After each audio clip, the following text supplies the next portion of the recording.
This is John Walton, and you're listening to the Power Play Point podcast with the Blue Liner on point and Anna Knox. Here's Wilson, and on the right circle, he scores!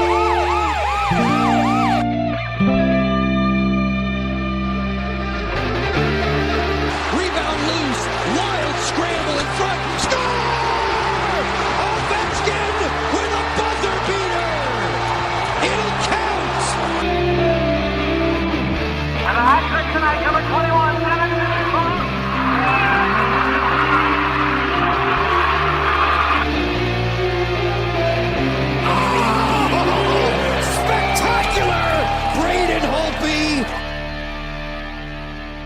Hello, Caps fans, and welcome once again to the Power Play Point podcast. This is your host, the Blue Liner on Point, talking to you live to tape from my humble abode in downtown Glen Burnie, Maryland.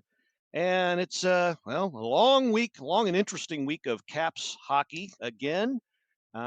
For this Christmas episode, pre-Christmas episode, thought do things a little bit different, giving Anna the weekend off and C4 and Miss Chirpin and everybody. Thought they'd give the whole crew the week off as a holiday gift. Do a little something different, a little something special. I am gonna bring on somebody now who has his own Caps pod that I have admired for quite a while now. So Triple P fans, introduce you to the Hockey Troll, who is the host of the official Caps Chirp podcast. One more time, that's the official Caps Chirp podcast. If you haven't caught it yet, it drops just about everywhere you can catch podcasts, just like this one. And you are missing out if you haven't caught it yet. But if you're a Caps fan, I guarantee you're going to love it. Troll, how you doing tonight? Hey, man. Hey, Gil. Thanks a lot. Wow. I feel very flattered with all of the nice things you're saying about Caps Chirp Podcast. Thank you very much. I'm doing good, man. Just, riding out the winter, watching a lot of hockey and admiring what the Caps have put together so far, even though, it's been a rocky road as of late. Yeah, you said it, man. Just my experience, just so you know, it's not. It's not lip service. I've been a fan. I've been a sub for about I want to say a year and a half now. Nice. When I discovered it, and catch the eps when I can, and pretty much like everything I hear. I don't always agree. But that's not the point. We don't always have to agree, but that I love what I'm hearing. You got some strong, knowledgeable opinions, and that's what we love here. We love anybody that really does their homework and puts their time and love into the team, and that's what we're all about here. So can't help but love the show. So. Hell yeah, man. Thanks a lot. And I've caught a couple episodes of yours. I like it. It's cool to have a partner. We had Polly Cupcakes, a year ago plus, and I've had co-hosts most of the time, but doing it solo a couple years, and it's been a good experience. I get to go through it faster, right? But you have no one to help you like rag the puck while you're talking, like to drink your beer or whatever it may be, right? Yeah. I love your turn of phrase there. It's something else I love about the show. But yeah, you're so right about that. Goes a lot smoother when you got some help, but it's kind of weird when you're by yourself. But hey, yeah, it's all good. All right, so since this be your first time on the Triple P, want to give you the usual talk show treatment since you're on with us now. So where are you joining us from tonight? Oh yeah, so Caps Chirp's based out of Wheeling, West Virginia, actually. Nice. Yeah, I went to high school out in Chantilly in Fairfax County, 703. What's up? And then moved out here after college. So just interesting as I'm sure you would know, many of your listeners, that Paul Bissonnette had a stint here. I think he was here a couple years in Wheeling, playing for the Wheeling Nailers. Yeah. And so, we're in enemy territory, really. Everyone around me is a Penguins fan. So, Yeah. bottom 10% human intellect, I'd say. No, no, Wheeling's a cool town, but yeah, I mean, just tons of Penguins fans. So I'm in the heart of it here, listening to, you know, really when times are bad, loving, just feeding off them, lamenting of how bad their team is, and and watching people stop tuning in. It's just always a good thing when hockey's kind of not around this area because the Yeah. Penguins are Well, doing that. it's funny you say all that, the stuff about the pain. That's something else I got to throw out there. It's been said that nobody loves cookies better than Cookie Monster, but I think nobody in the history of Caps fandom hates the Penguins better than you do, Troll. I got to say. Thank you. That you know what? That's quite the compliment. I'm taking that 100% as a compliment, and you're That's right. what it's meant to be, dude. So yeah, Yeah. take that to the bank. Yeah. Very cool. Okay, so a little outside the DMV, but hey, it's part of the brotherhood, the sisterhood, the whole fam. So yeah, we'll take it. I mean, we get. Oh, I mean, I know fans who are fans of the team all the way from places like Scotland and Australia. So yeah, hey, Oh cool. yeah. Um, Absolutely. all right. Yeah. Okay. So, all right. So here's the big one. Want to hear your origin story about being a Caps fan. How you got turned on to be a fan of the our Washington Capitals. Yeah, yeah. So it hockey has been with me for a lot of my life, and I'm thankful for it. That's for sure. I started playing hockey when I was like 10. Um, roller hockey and things like that. Moved into ice around like a couple years after that. So really, as a player, late to the game, honestly. But played and played throughout high school, um, and a little in college, and then just have always loved hockey. But the thing that got me into it in Nebraska, where I was living at the time, around 10 years old, 11 years old, we go to this USHL teams, is like tier 1 junior A, right? Right. One of the best junior leagues in the United States, probably the junior league of the United States, to be completely honest. But Mhm. throughout the Midwest and out through the Midwest, it's interesting. There's a lot of little like hockey hotbeds with good youth sports and good programs around rinks. And so my first real experience with hockey was going to a Omaha Lancers game, and my folks took me, and we are not sports people to this point, kind of a military brat, like nobody really likes sports that much, and moved around and whatnot. And so yeah, we go to this game, and all of us, the whole family, is instantly hooked on just how awesome the sport is. And when I first saw it, I was like, I've never had a desire to really play sports, though I did, right? Like I think every kid did, like baseball, soccer, get involved. I did all that when I was young, but like nothing really stuck. And as soon as I saw hockey, I was like, this is it. And I started playing right then and thereafter. And it's been nothing since. And we got season tickets for several years for the Omaha Lancers and Exarban Arena. Absolute fucking lovely barn.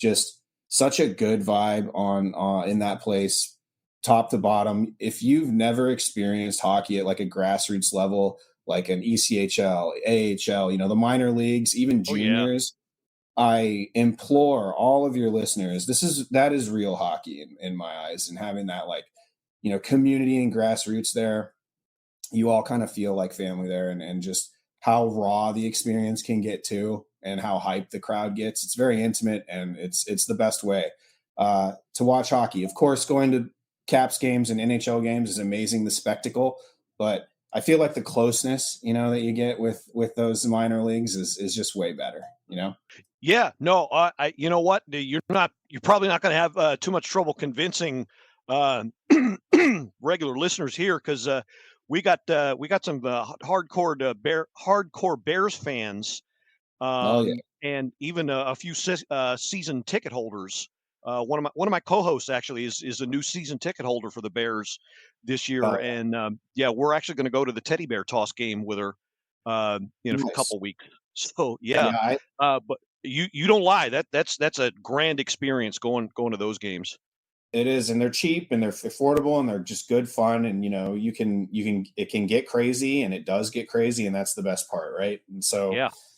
and we have them here in Wheeling. The Nailers game still an awesome thing, right? So I love towns that have those little hockey teams in them. Anyways, so we ended up moving to the DMV. I'm entering like high school age, and I just kind of really, and this is not to date myself, this is before the Ovechkin era, right? So I remember like a big trade was like Jaromir Jagr and Right. Ole Kolzig and Peter Bondra, and all just these great teams that really, unfortunately never could get to, past the hump, had gone to the Stanley Cup Finals once and gotten swept during those times where actually, funny enough, everybody was paying attention to the Red Wings, and I was in the Midwest, so they were big news. But now, coming back and going to a lot of Caps games, having it be my first pro experience in the phone booth, right? MCI Center back in Chinatown, like back then, that was what it was called, right? So, so kind of an older. I'm definitely dating myself for sure, I think, at this point, but yeah, loved watching them, and good times and bad for sure. And then of course continue to watch them. Moved out to Pittsburgh area, right here in Wheeling, and like you're like, oh my God, I can't stand these fans. I need to just be as loud and proud as a Caps fan as I can be. And Awesome. lo and behold, Hockey Troll is born. Sweet. All right. Love to hear it. Hey, Troll, don't worry about dating yourself. I go back all the way back to when Ivan LeBray was the captain. So Wow. that's how old I am. Well, over the voice, I can't place you more than like a 35-year-old. So you're good. Oh, I watched, well, actually I go all the way back to the original Atlanta Flames was the first hockey I was exposed to. Nice. And then not unlike yourself, I was an Army brat. I was actually born in Fort Meade. So my Nice. dad got reassigned to Fort Meade from Georgia, and 77 was the first Caps game I ever saw. My very first memory is Ivan LeBray jumping out of the penalty box after serving a penalty and then going to block a shot. That was my very first memory of a That's Caps DC game. hockey, baby. Yeah, let's go. Yeah, that it is, and that's it's stuck with me ever since. So can relate to a lot, just about everything that you're saying. And got to ask this of everybody. So what do you do for the almighty paycheck? So yeah, I work in marketing, digital marketing, usually gigs from home. So yeah. Nice. Yeah, Good and gig so if you can get it. Yeah, and doing the podcast stuff is just kind of like a side hobby, but kind of relates, right? You get to market yourself. It's funny. I don't do nearly as good at marketing myself online than like for this stuff than like actual work, right? You'd think I'd be good at it, but probably not so much. I mean, you get on the ground floor, you do what you can, but I mean, I can relate a little bit. You don't want to. I don't know. I just never been good at selling myself. I don't know. I just don't feel. I feel kind of weird about it. But yeah, I totally get it. Now, a couple extra questions I want to ask you. I noticed on your show, and I'm thinking. Well, you've already mentioned it a bit before we went on air, but. There's a part in every one of your episodes where it sounds like you're cracking open a beer. So I got to ask you, what is your drink of choice? I guess it really depends on the situation. And yeah, so we open the epi every, we pop tabs and get it going. That's like always been a thing within the first couple minutes. And typically when we're recording, it's beer, like light beer. Beer league beer, right? You don't want something heavy. It's just light, piss water, whatever you can get. Sure. And that's typically what I usually drink, anything that's free or anything that's cheap. But I guess as far as just a sit down drink, I'll take bourbon straight up. Oh, wow. Yeah, just sip bourbon. Woodford Reserve. Yes. In fact, yeah. That's a daily driver of mine, I'd say. Nice. One that you would have like around all the time. That's probably the bottle I have in the bar right now. Woodford. Nice. Yeah, got a half empty one across the way staring at me on my shelf now. So all right, good on you. And gotta ask, because I've seen videos of you. I don't want to out you too much, but I'm going to assume you are of the Asian persuasion. I am, yeah. Awesome, Korean. awesome. Korean, really? Mm-hmm. Yeah. Uh-huh. Me too. Half. Are you really? No half, shit. Yeah. My dad did 4 tours of 2 in Yongsan and 2 in TDC. Interesting. And That's cool. his first tour, met my mom, fell in love with her, and the rest is history, as they say. She came over, became a citizen, and had me and my brother. But that's the untold story of where I came from. But yeah, that's nice. That's never knew that about you. Dulcet tones. That's the dulcet tones. It's the Korean. Yeah, awesome. So yeah, feel like a brother from another mother and all that. Sweet. No. All right. Okay. So all right. Well, that is that's probably the most interesting interview I've had. We've had some interesting guests on here, but this is probably the coolest time I've had already, and we're only like 10, 15 minutes in. So, but Wow, you didn't hear. Yeah. You didn't hear, you on the other side of the earbuds of speakers, what have you. You didn't hear us. You didn't come to hear us prattle on. You want to hear about Caps hockey. So let's go ahead and get to that. It was a long week, like I said, and it started out with, when we last left you, it was the game that was against Minnesota to finish out the quick Midwest road trip. So let me go ahead and pull up the details for that. And yeah, I mean, I don't know what to make of this game. It started out okay for our Caps and then went to crap really, really fast. I guess kind of a slow death. No, I mean, okay, yeah. So I'm with you. It was not the result we wanted, but I would say aesthetically, the pace was better. That it was a good turnaround from last week. Just terrible result, and any misstep that we made just ended up in the back of our net, right? Pretty much. Real quick, the scoring summary, just get that out of the way. No goals for the Caps, obviously, but 5 for the Wild. Tarasenko, his 4th. Weird to think that at one point in time, the Caps were actually considering trading him for Evgeny Kuznetsov. And if you think about that, where these two have gone in their careers since then, that was like the Cup year or just before. They were actually thinking of trading for this guy, and now he's on the Wild, and he's getting 2 goals against us. Half his total. But anyway, Tarasenko, to his credit, is still in the league and decides to use this game to remind everybody that, oh yeah, he's still in this league.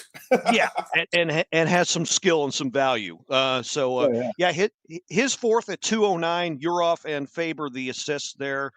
And then this next goal was, I thought, the backbreaker.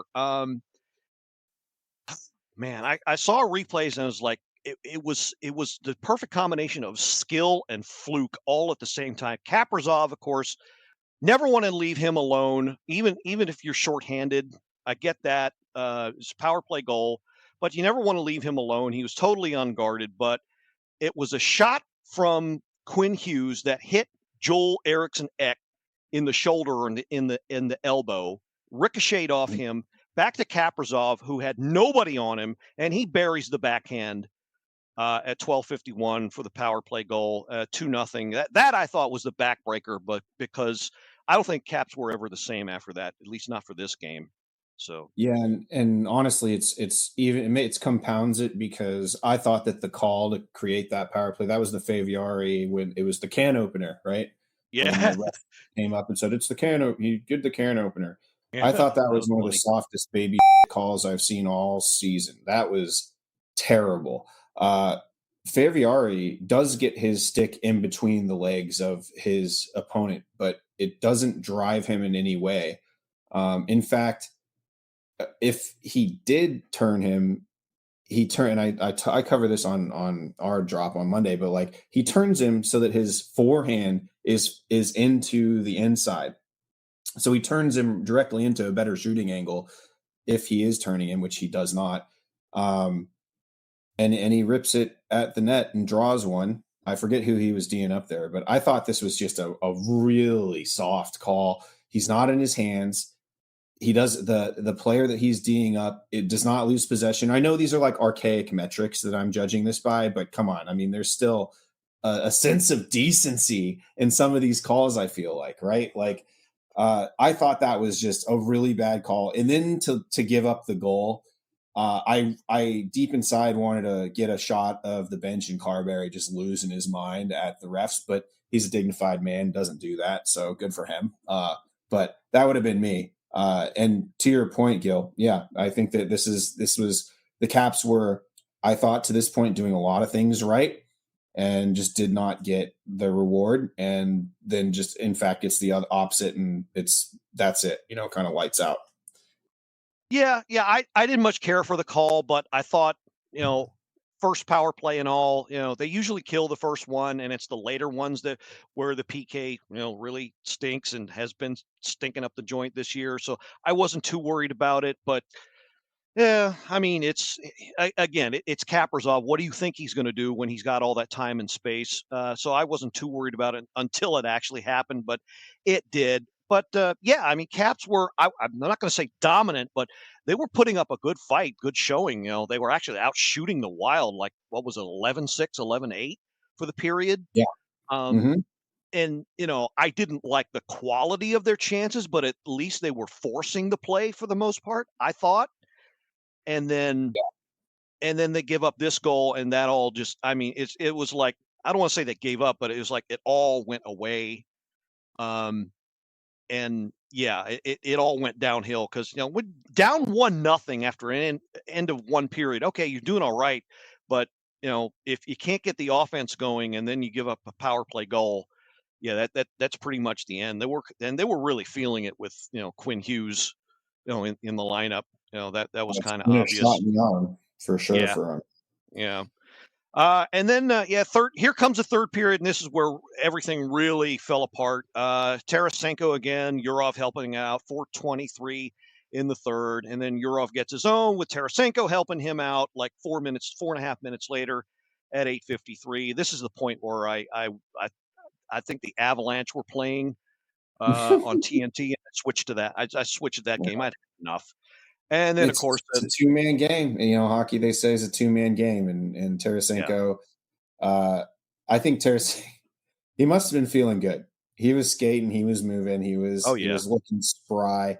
Something that I think that people forget about Tarasenko too is that the reason he's been battling tons and tons of injuries for a long time, and maybe at this point, he's had a bit of a streak of just not being under the knife every offseason, and who knows if he's actually going to be something. But the Wild's chances now to make to go to a cup run, go on a deep run, are substantially increased. I think odds makers were definitely watching this one. So, the addition of Quinn Hughes, they're feeling good, and they've got it to back it up now, Yeah, totally.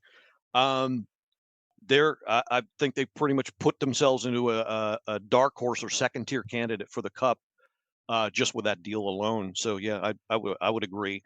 Yeah. And then there's one more goal, which is really the dagger, as if they weren't dead enough already. Shorthanded goal, which I always say you never do. You should never do if you avoid it. Matt Boldy, who always kills the Caps, the shorty at 14-12. Kiersted with the assist on that one. And I heard about that, and I just wanted to throw something at that point. But I was so done. Insult to injury for sure. Insult to injury for sure. And, I'll call it out. I think that now that we're kind of talking about it, and I've already even recorded my own episode with this, so I'm getting the second opinion on it too here. Um, in the past, you might see somebody throw some knucks here at the end, take a run. Didn't see any of that. It's a 5-10 stooping, if you will, for sure. So I that one hurt, and then the shorthanded goal for sure was terrible. And you kind of wonder like who's going to take a run, but then you're like, who's there to blame other than us for being terrible? One of those. It's funny. It's funny you mentioned that because I said earlier I like that they were forcing the play early on, but I didn't like their chances. I didn't see a whole lot of slot shots, high danger chances. I saw a lot of perimeter shots, and what pissed me off the most was they weren't even waiting to clear the traffic in front. Somebody would, they would have the puck at the circle. They wouldn't even try to get around, and they just force it to the net. And more often than not, the man in front would block the shot. And big surprise, it would go the other way. And I mean, give the Wild credit. I think they played well to get in those lanes. But you're right, and Gustafsson was excellent. Yeah. And that's the type of goalie that you really just have to get moving to beat. Anything where he's got your angle or he can see it, it's probably going to be shut down the way he was playing that night. And the Caps couldn't work off a rebound or, make the goalie move because the Wild did a great job of just consolidating and keeping guys out of that like kind of home plate area just in general. And then, the edge of the Caps, like I said, like there'd be times, and that's why like I loved Garnet Hathaway and guys that would just come in late and just start, get a little hard in front of the net, even though you're getting your ass kicked. And right now it's left to kind of Tom Wilson. So I don't know. I kind of burn the tape on this and move on, which I think they did in Toronto. Yeah. So speaking of which, that was it's the second game this week, and obviously much better result, much better overall effort and start. So let's go ahead and get the scoring summary out of the way. Alexei Protas opened the scoring. We have an Alexei Protas sighting, his 11th of the year at 13:53. Sortif and Carlson, the helpers on that one. Pretty good play to set that one up. And then Jacob Chikrin, his 13th, we'll say, looks like about 2.5 minutes later at 16:16. Ethan Frank, who have really gotten the love over the last few weeks, and Connor McMichael, the helpers on that one.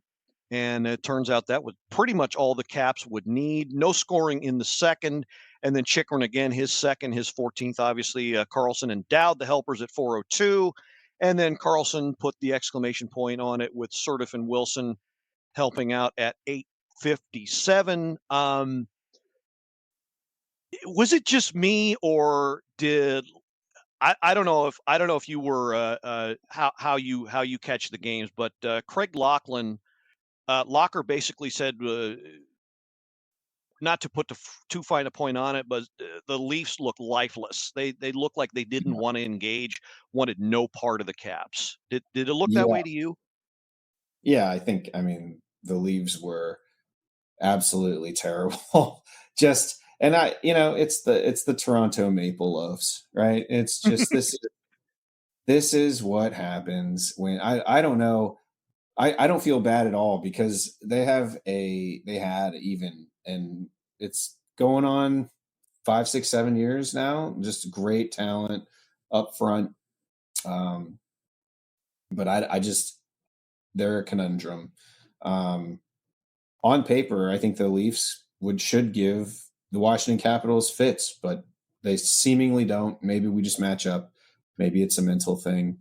Maybe it's just that we bang and they're soft guys, don't want it to go in. I joke, I kid. I'm sure they're all very tough, but maybe they don't want to play that physical game.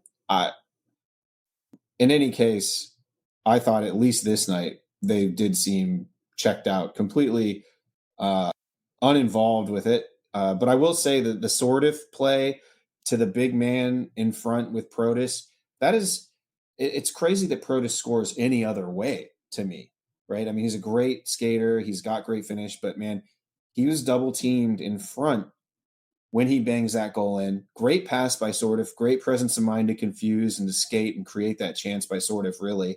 But, Alexei Protas just super strong on the puck, just like a tree, and right in, and he gives it a little slap, puts it in. That's a greasy type goal. Kind of more stuff I'd love to see from them when we're down or whatever it may be, That's probably the one knock I still have on Protus. And that was, well, when he was first coming up, that was the one thing he refused to do. He refused to use his body. And okay, I figured out, okay, I got it. I get it. You're not a banger. You're not going to go run people. You're not going to go hit people, but use your size and strength to make some space for yourself. He wouldn't even do that. And sometimes he still shies away from that. And this was, as you pointed out, a great example of him doing just that to help make an opportunity for himself. Of course, like you said, also, my God, if there's a greater surprise on this team, I don't know it. Justin Sordiff made this goal. He made this play with his forechecking game, and I don't know how else to describe it, but he's a damn gopher when it comes to going chasing the puck. Nobody else goes after it like he does.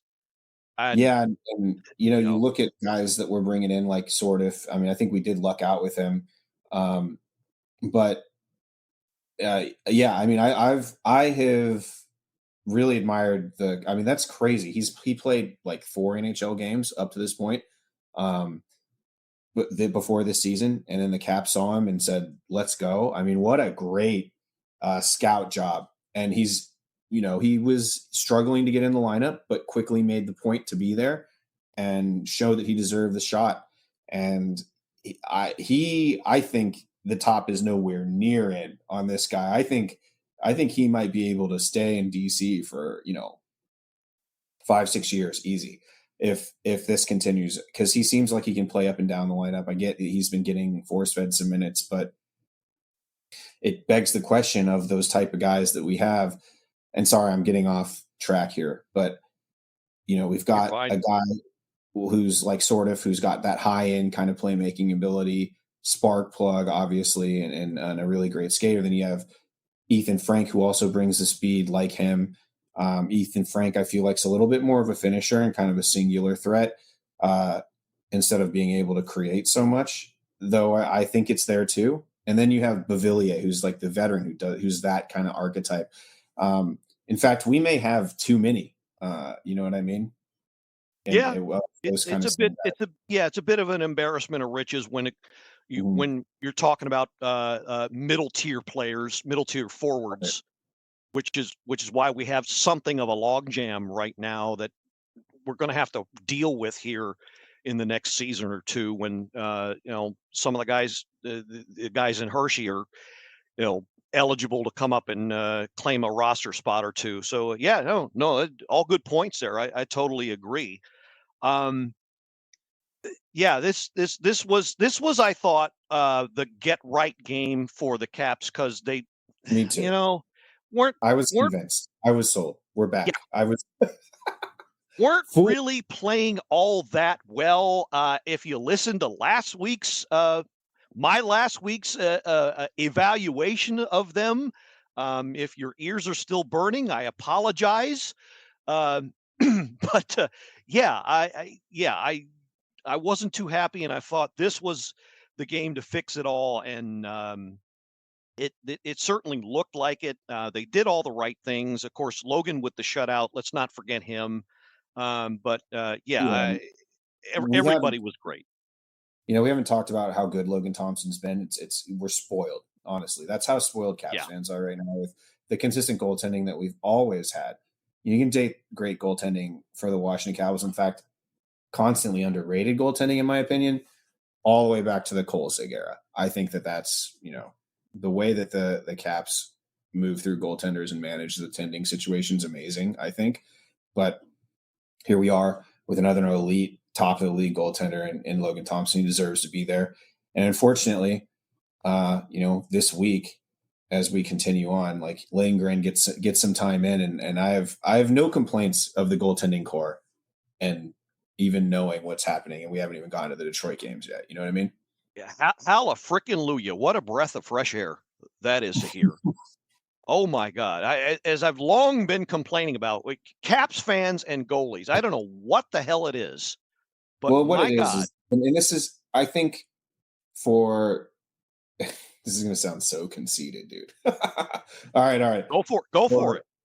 For fans who know puck, all right, and I think it's very easy for you to tell a fan who doesn't know puck if their first instant gut reaction is like on a shot or on an all alone shot or just on a even a bad stretch, like where their first thing to do is like to blame the goalie. I feel like that's a more casual fan sign, right? It's a Preaching red to flag. the choir, dude.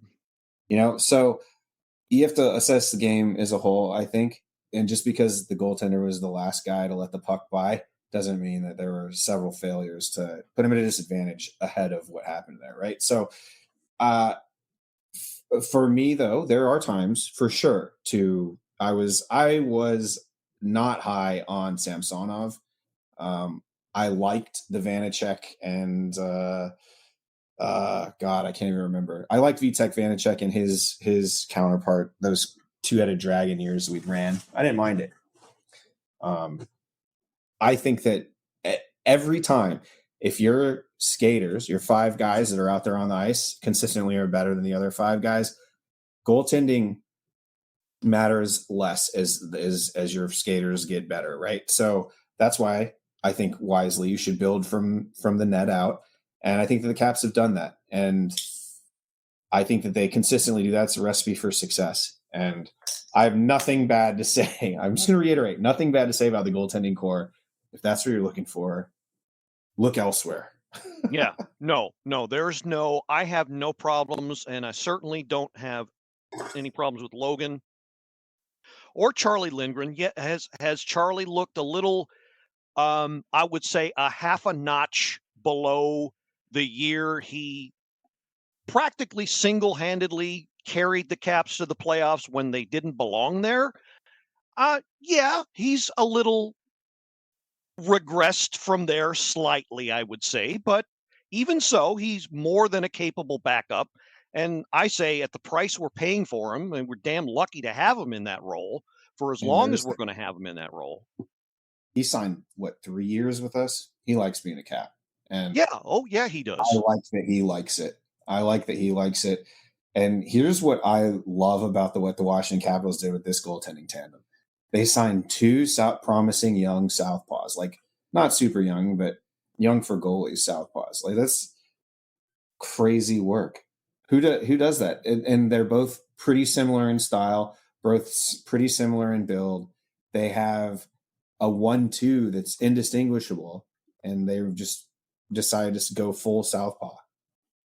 Weird, right? I mean, you think somebody made that call in their analytics department? Yeah, let's go southpaw. Yeah. Here's two guys who catch the odd way that there's hardly been a record of any teams that have two guys in net that do that. Let's go after them both. Right. Yeah, that's kind of the odd way to go. But sometimes a non-conventional line of thinking definitely works. But yeah, like you, no, I have zero complaints about the goalies. But yet, as I mentioned, if I have any complaints about, quote unquote typical Caps fans, they love to complain about the goalies, and it irks me to no end, and that's putting it politely. That when I hear it, but it's out there. I'll learn eventually, hopefully. Yeah, I know. Okay, so moving along. The home and home series is what we're going to move on to. That's of course this weekend's worth of games, Saturday and Sunday, both against the Detroit Red Wings.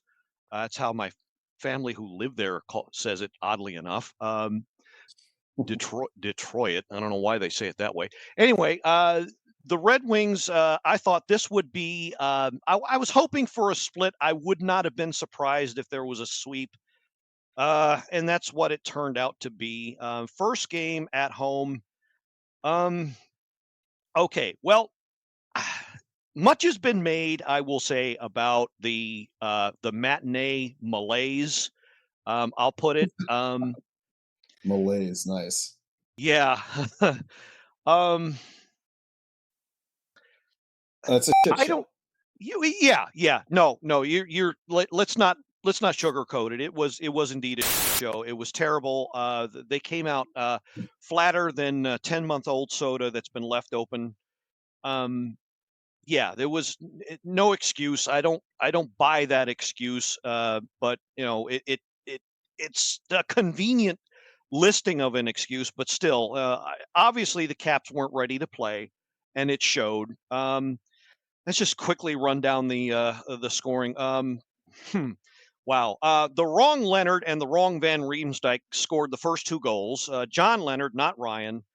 James Van Riemsdyk, not Trevor. Edvinsson and Kopp, the first one. 65 seconds was the can opener of the goal to open this mess. And then JVR got his 97 seconds into the second period.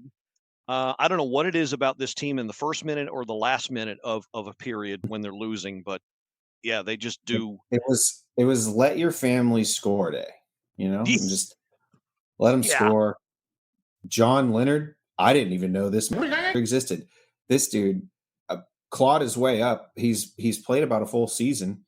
I looked him up in San Jose for the most part, I believe. I mean, crazy stuff. I didn't even know. And then he's, I believe, 27, 28. So that makes him considerably older than his brother. I wonder if there's the closeness or a rivalry there. I'm sure Brian Leonard would have loved to play against him, Yeah, I'm sure that would have gotten him all fired up.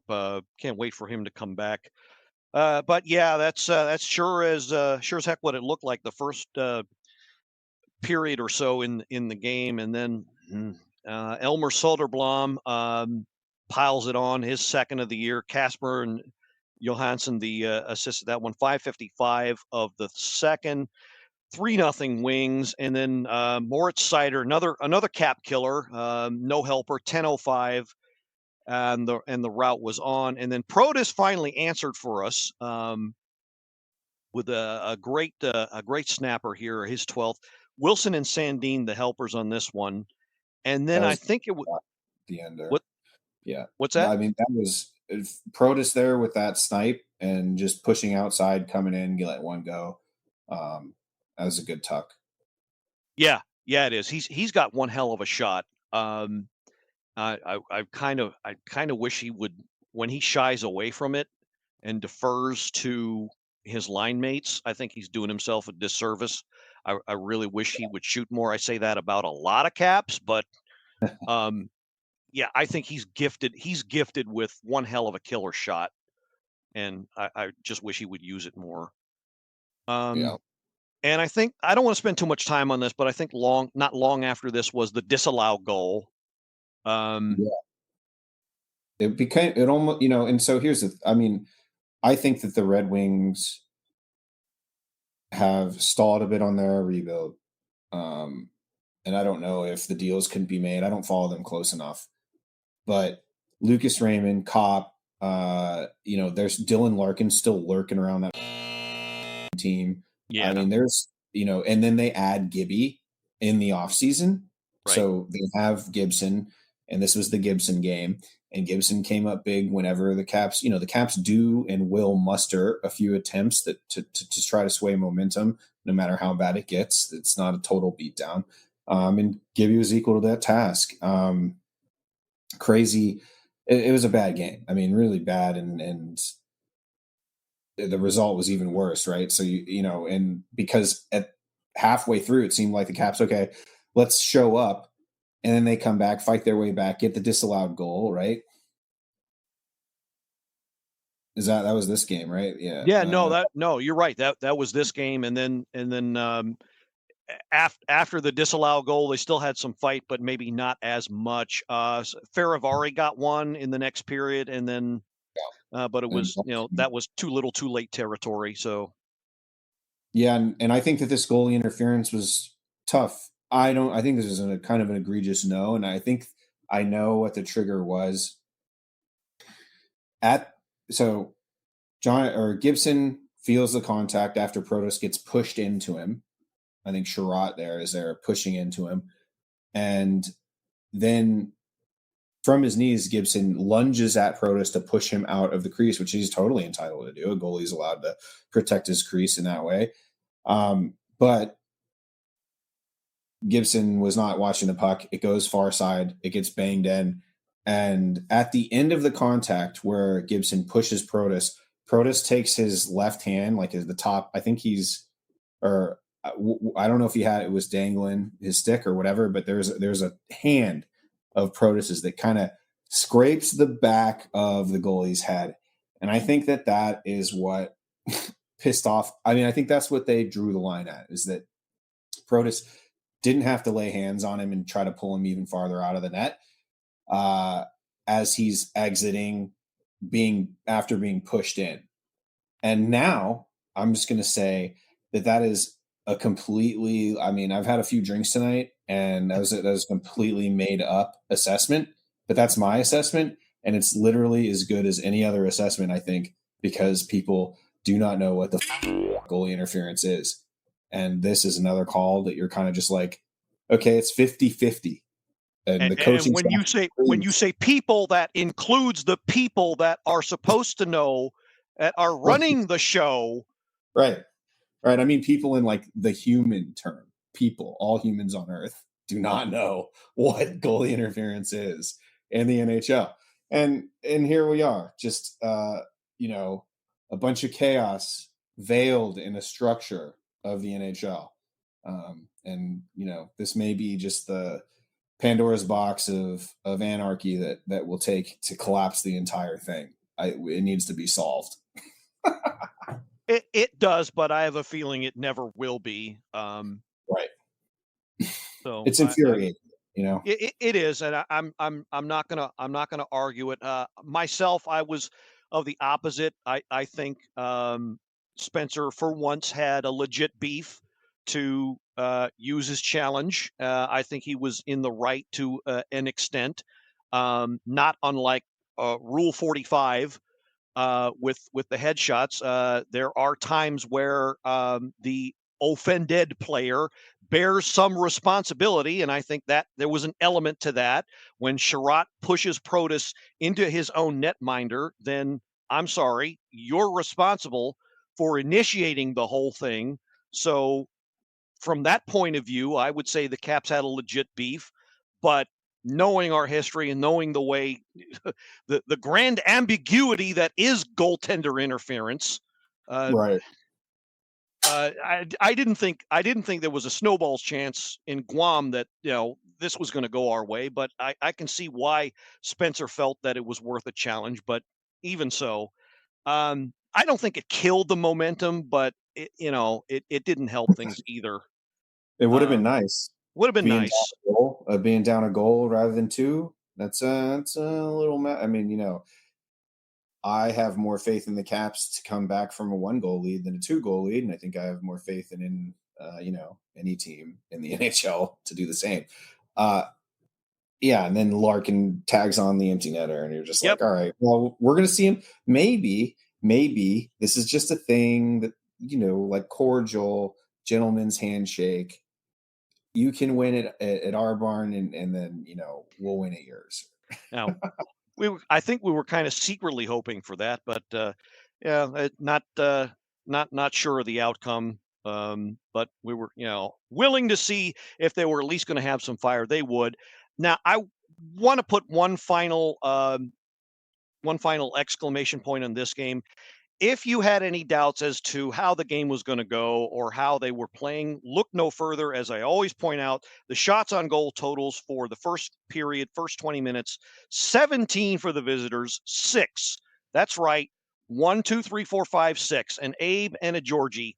6 for our Caps. I think that's all you need to know about how the game was going to go at that point.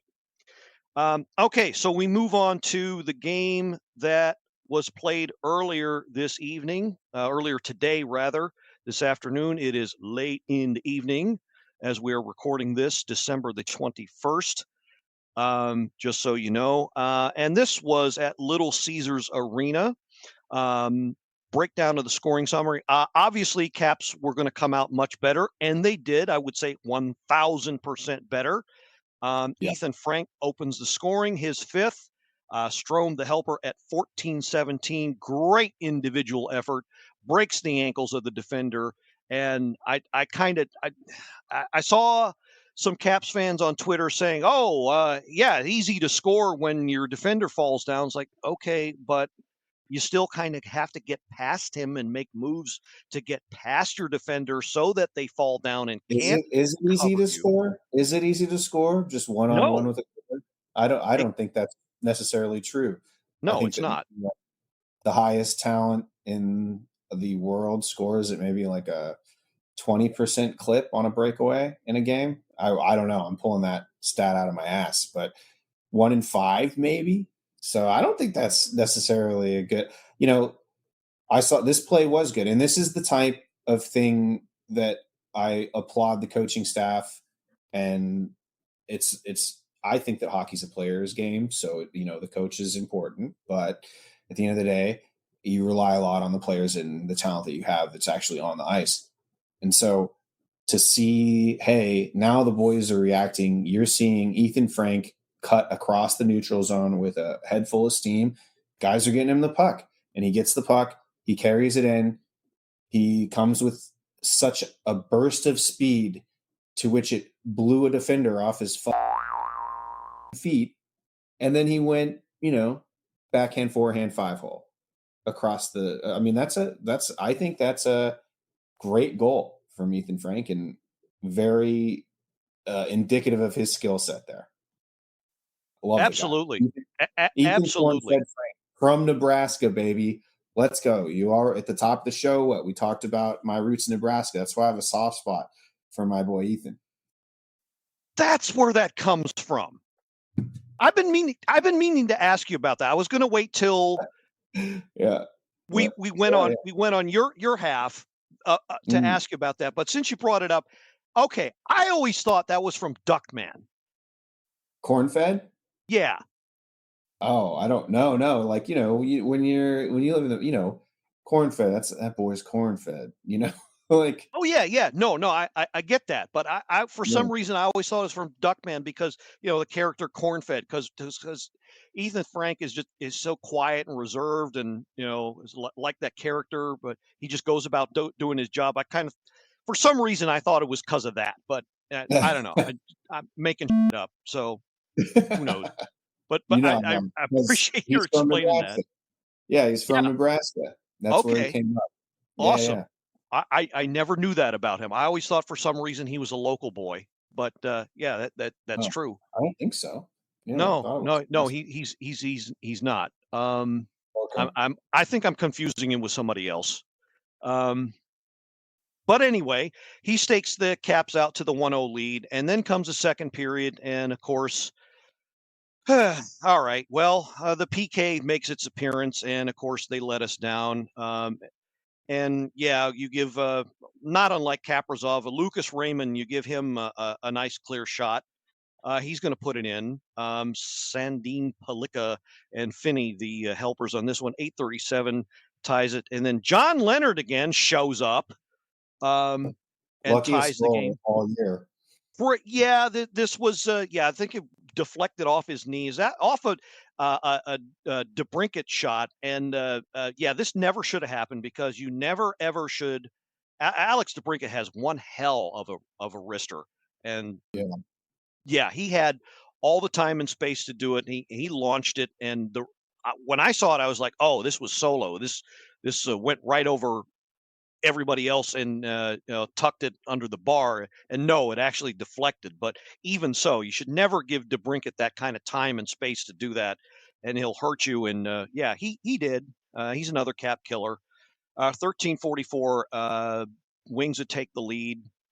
And then third period, Frank would tie it up, his 6th second of the game. Carlson and Stromer, the helpers, 10:22. Absolutely love when he goes to the net. Pretty surprising. What's that? Oh, sorry.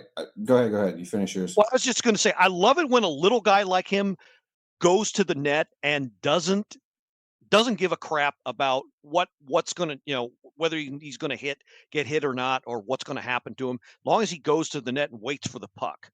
I love it when he does that. Yeah, and I mean, he gets rewarded here, right? He just puts it on net as hard as hell. I mean, Ethan Frank has a lot of upside. I mean, I really do. I'm a homer for him, right? Like I said, corn-fed, Omaha Lancers. But he's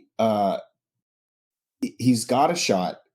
And at one point with the Hershey Bears, I believe he was leading scoring for them during one of their Calder Cup runs in the past couple of years.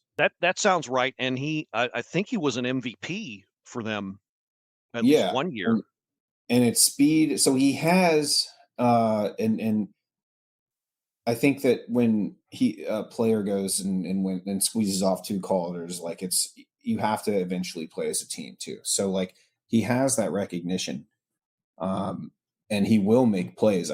I've seen him make plays. It's just who knows what his top is, but I'm glad that he's getting a lot of looks with Ryan Leonard out, and I love that this is a great, he scores in these bunches. He's got a couple multi-goal games already, but just good to see a little bit more depth here.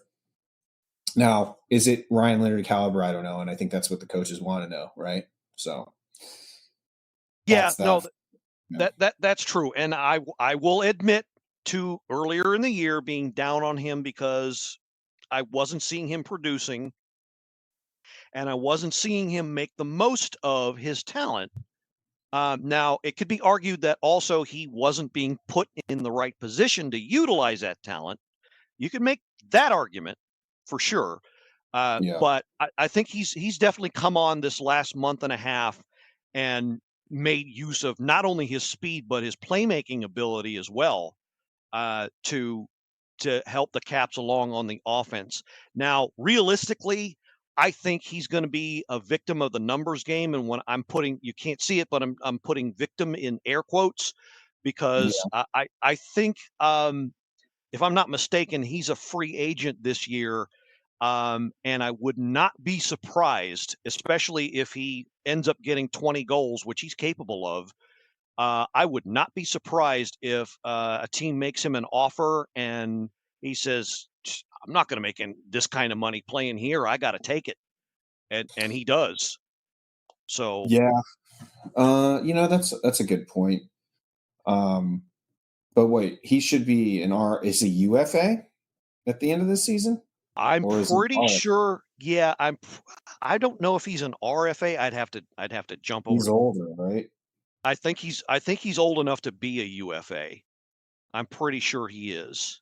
Yeah. So to your point, yeah, maybe he believes and probably, and look, if Ethan Frank does bail and go out somewhere and get traded, go to another team, I bet he absolutely lights it up.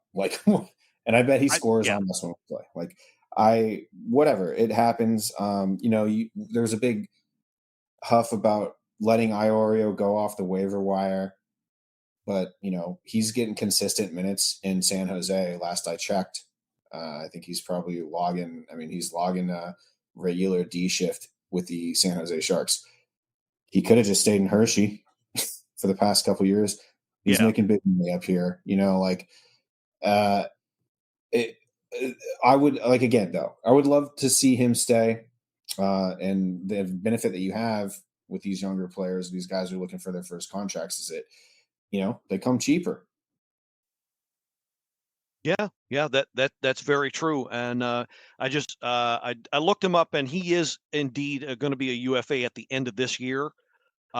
So Yeah, a lot of big decisions that are going to have to be made, and he's going to be one of them. I think, especially if he stays on this trajectory. Even if he doesn't, even if he only gets like 15 to 18 goals or something like that, they're always key goals, like what he did in this game. They're not Yeah, he's a just filler. competitor. Yeah. Yeah, yeah, he competes, and the speed is apparent.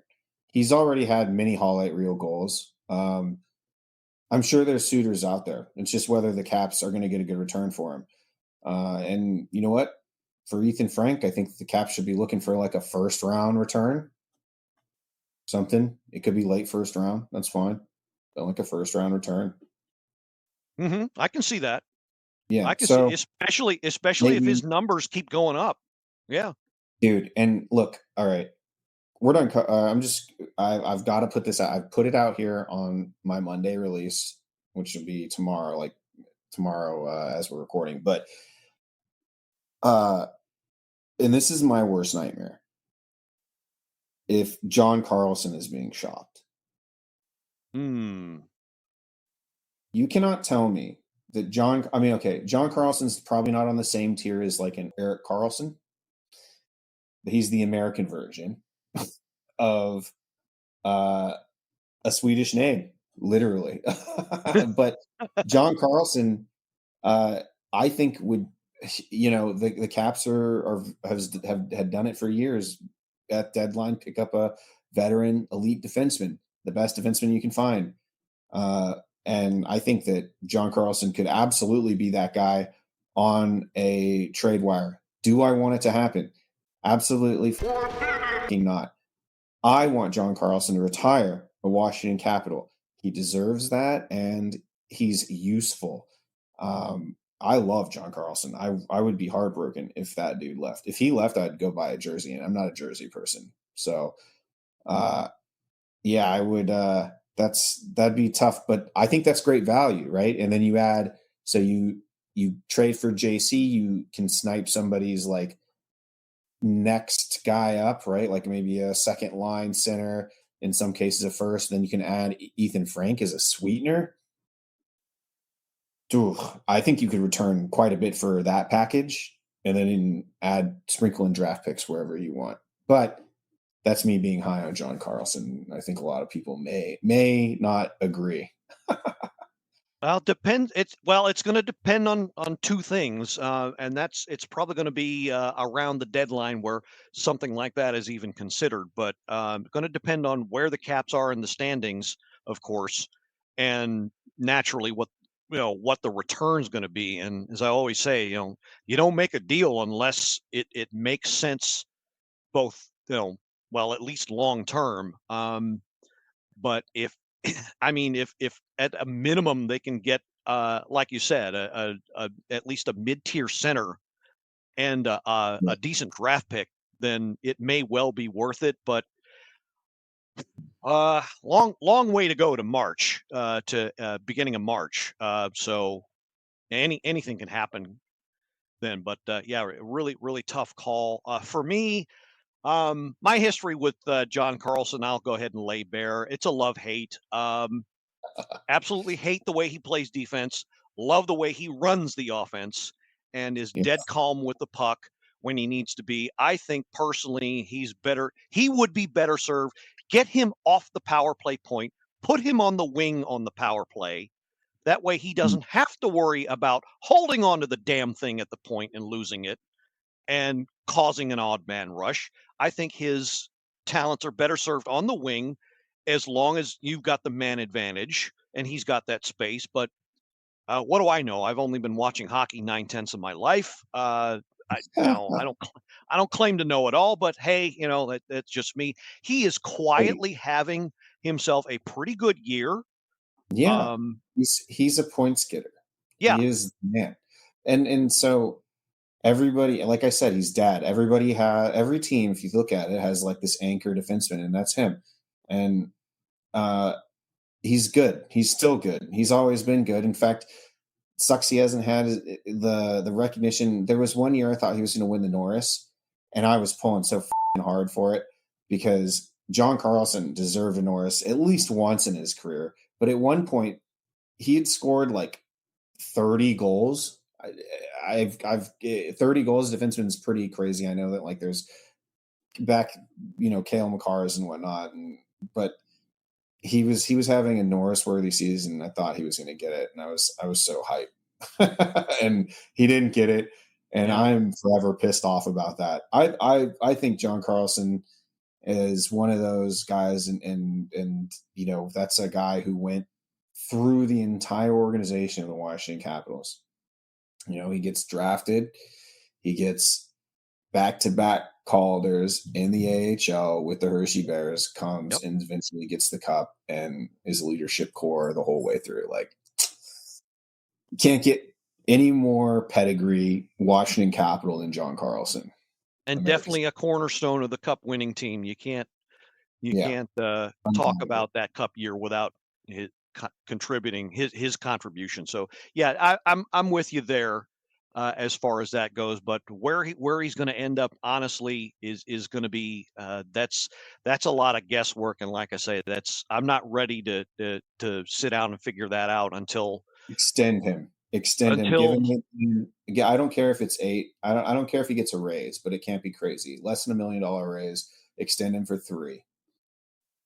It's got to be it's got to be team friendly. Is my one. Do you think that John Carlson, though?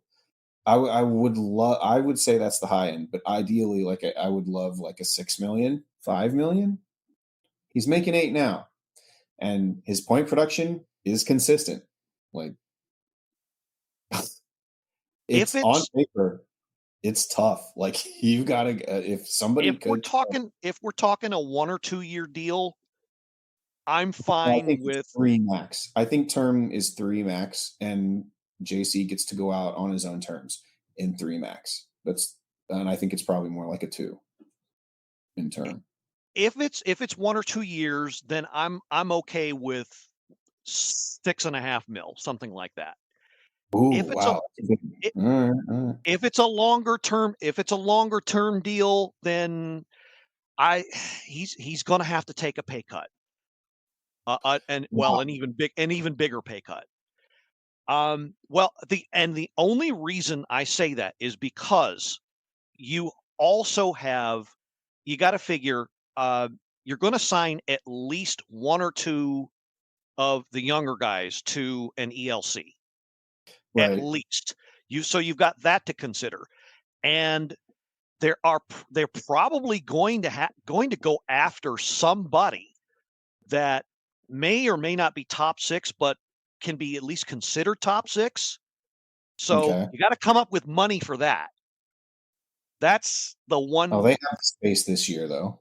They got space, but if you sign somebody for longer than 1 or 2 years, then that kind of puts a crimp in things. I don't want to commit to anybody longer than, say, 2 or 3 years. No, I don't see Carlson's production declining that much, but even so, nobody's outskated Father Time, as they say. So that's true. It's not JC's time.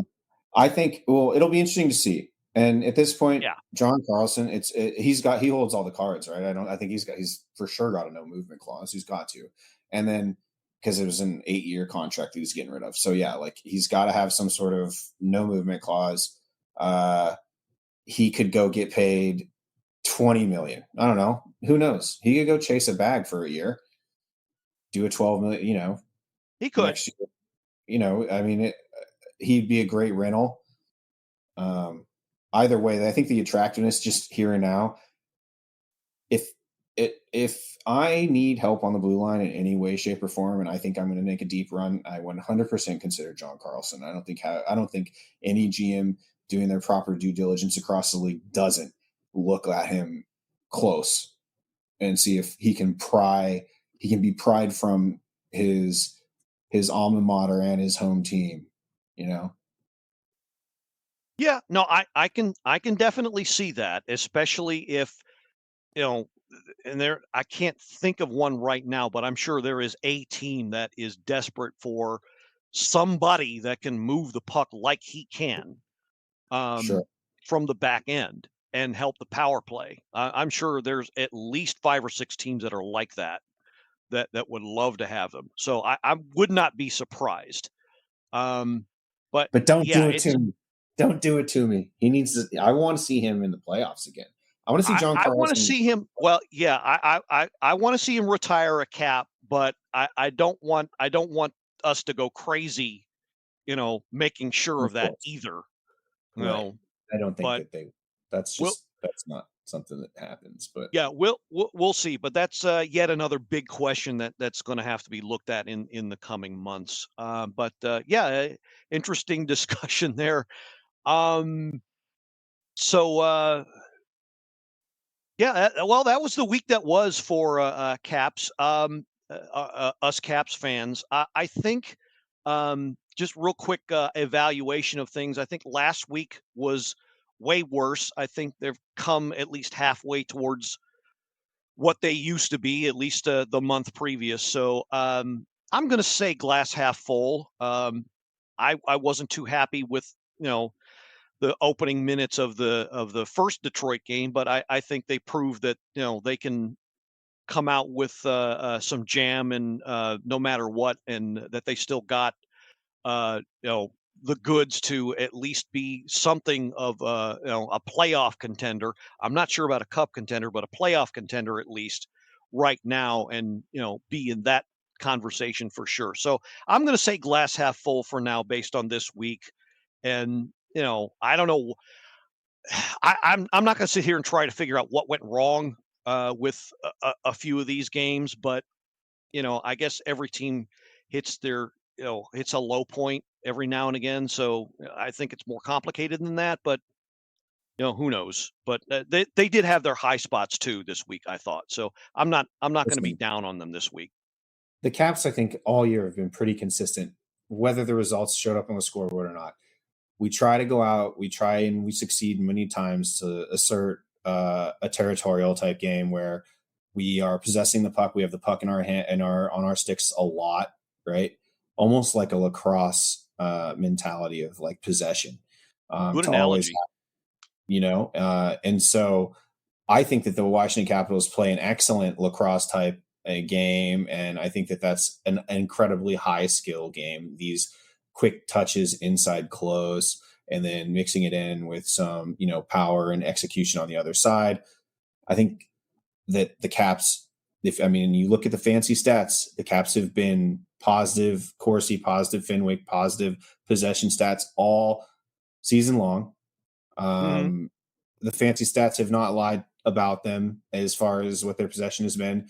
They have been a little lucky at times, but their special teams has not been consistent and great, especially the power play throughout the entire season. So, you get some help from the PP. Ovechkin's been silent, and we're now, time is a flat circle, right? We're now back to this team goes as Alexander Ovechkin goes. Ovi starts scoring once every couple games, which is a pedestrian pace for him. This team's completely different. It's another goal per game. We are maintaining a playoff position, and we're in the fight. It's not as comfortable as we'd like it to be at this point, but you know what? We've got some young blood in the hopper. Let's blend it up and let's go. Like I feel good about the Caps. I think they're a playoff team. I think that they will finish as a division playoff team. And then, you punch your car to the dance and nobody knows what happens. It's the playoffs. Exactly.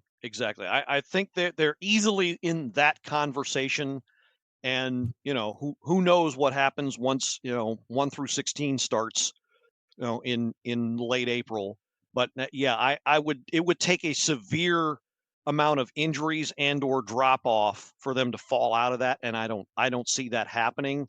I'm not going to say they've righted whatever was causing, if there even was a cause of what games like Winnipeg last week and Minnesota this week. I'm sure they're going to run into maybe 1 or 2 games like that again. But Sure. I think That's overall we can. It's a marathon. Yeah, marathon, true. not a sprint. True. And, But I think overall, we can expect to, see what we've been accustomed to these last 2 seasons with them as far as their overall play. oh yeah, I have the Um, Caps going 2-0 next week. I have the Caps going 2-0. That's a spoiler alert. That comes out at the end of my episode. So you got your listeners are getting an inside scoop on my very scientific and respected take. Nice. Well, before we get to our previews of coming attractions, which is a lot less scientific, we just go over what's in front of us and step out of the way. Kind of like skills coaches, anyway. Um, uh, we must do our due diligence, and that, of course, is our service to our sponsorship partner this year, which is Empowering Education. And if you've been listening all this year, of course, you know or should know by now, but we'll go over the history again. They began as a Kentucky-based nonprofit, bringing financial literacy and career development to the next generation. That is the goal. It was founded in 2021 by Audie Wood in a small Western office in Western Kentucky University, and was offered initially as an alternative to delinquent juveniles, as an alternative to jail time. And they found that 91% of the students that took this course did so well that they managed to avoid incarceration. So, as we've said, it is a great alternative for students to not be a drag on the system, but work with the system. These are students, again, that were turned towards trades opportunities or continuing education because they learned how to work with the system in asking for financial aid, budgeting, and including the mental health aspects of financial literacy and management. So, if you're interested, contact myself or Audie Wood. And I'll go ahead and put my personal email out there if you want more information. It's glhallowed@yahoo.com, or visit empowering-education.org on the web to find out more about them. And you can also enroll your high school age student in our upcoming 8-week course that is operating out of Baltimore City and the rest of the DMV eventually. So if you're interested in that, take a gander at our website. Once again, that's empowering-education.org. And as we say, empower your child, empower their future. So thanks again. You on the other side of the earbuds of speakers, be you from the Commonwealth of Virginia, state of Maryland, or the District of Columbia and beyond, for indulging us once again. Do please look into that nonprofit. And as always, we're always looking for donations. If you don't know of a child that could benefit from being enrolled in these courses, then of course you can always donate. We're always looking. We're in need of teacher salaries, computer equipment, that kind of thing. So if you wish to donate, please consider us.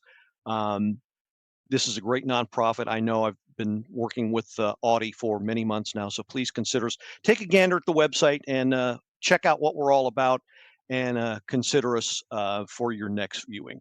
Thank you so much. Okay, so on to previews of coming attractions. So going to take a look at the old calendar here. We're rounding out 2025. So the next game is Tuesday at home in good old Cap 1, December the 23rd, before the holiday break. 7 o'clock puck drop against the Rangers. And then the holiday break hits. Don't pick up again until Saturday the 27th against the Devils in Newark. That's 7 o'clock puck drop against them. And then we finish the year in Sunrise, Florida, 7 o'clock puck drop the 29th. That's a Monday against the defending champion Panthers. And then end the year with a matinee against the Rangers again, back home at good old Cap 1, 12:30 puck drop there. So when we record next Sunday, the 28th, we're going to be covering just the 2 games. And so, Troll, I don't know if you want to give away your 2 cents about how those 2 games go, but I'm looking for a split. I say they beat the Rangers, and they have a bit of a hard time with the Devils. I think the Devils are getting Jack back by then, so that's going to be a tough task. But I'm looking for a split, and Yeah, I don't know if you wanted to preview those 2 games here and now, or just save it for later. But that's what I was leading up to. Yeah, like I said, I think that the Caps can turn around. I think they'll go 2-0.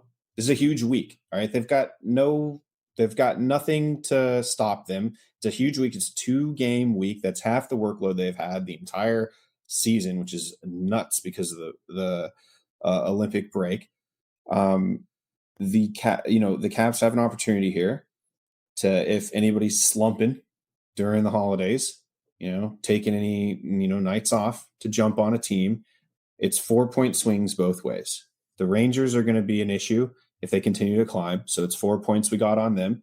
If we beat New Jersey, 4 points we got on them. That's a good math if you just win both of them. Important games, playoff implication games for sure. Definitely. Yeah. All right. I agree. So as we've kind of hinted throughout this episode, appropriately enough, since the Caps did a home and home, this is kind of a 2-parter, home and home podcast episodes. So my part of it, or Troll's part of it, is going to continue on his show, that of course being the official Caps Chirp podcast, which will drop later on this week. The one you're listening to now, hopefully I'll get that out to you later tonight, or at the worst, first thing Monday morning. But we're going to continue on this hockey journey, this hockey talk with us over on his show. But we're going to sign off for this one, which is show number 302 for us. And, of course, I'm going to do my customary ending. Brace yourselves. So for the Hockey Troll, this is the Blue Liner on Point, signing off and reminding you this being a Christmas episode, I got to show everybody I have a little romance in me, a little Christmas romance. So I need to relate a story about many years ago that somebody I used to date who was into non-traditional visual media. She put together stuff, sculptures, pictures, wonderful things about using things that you wouldn't dream of. She was really into that. One Christmas, I wanted to show her I was really digging what she does and kind of, see what I could do on my own. But all I had after some recent extra dog sitting was, some extra cans and bags of dog food. So that's all I had to work with. So I made a little sculpture for her, gave it to her Christmas Day. She dug it. She was into it. She loved it. And we had a great time. Went back to her house next day, found it was gone. I'm like, okay, what'd you do with this gift that I worked so hard on, that I gave to you, showed you that I love what you do? And she was like, well, there was this dog running around and no tags, no owner, no nothing. And he was hungry. So I kind of let him chow down on your sculpture. And needless to say, I wasn't too happy about that. So long story short, we broke up. Fast forward to next November, I run into her, and she said she missed me. She wanted to get back together. Could we do that? How did you feel? Like, slow down is what I said. I don't know. Can we be friends? I had to put her in the friend zone and all that. And she's like, well, I mean, come on, really tell me how you feel. What happened? Where do I stand? What did I do? And I had to explain to her that, well, last Christmas, I gave you my art, but the very next day you gave it to a stray.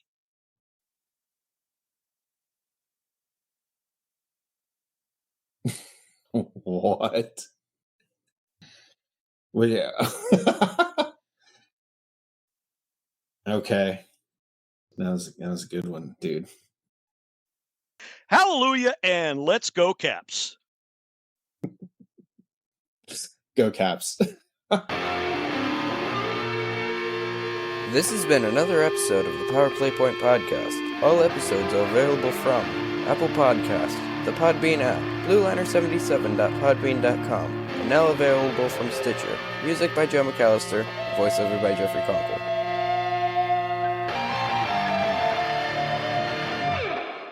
Good morning, good afternoon, and good night, Power Play Point Podcast. Thanks for listening.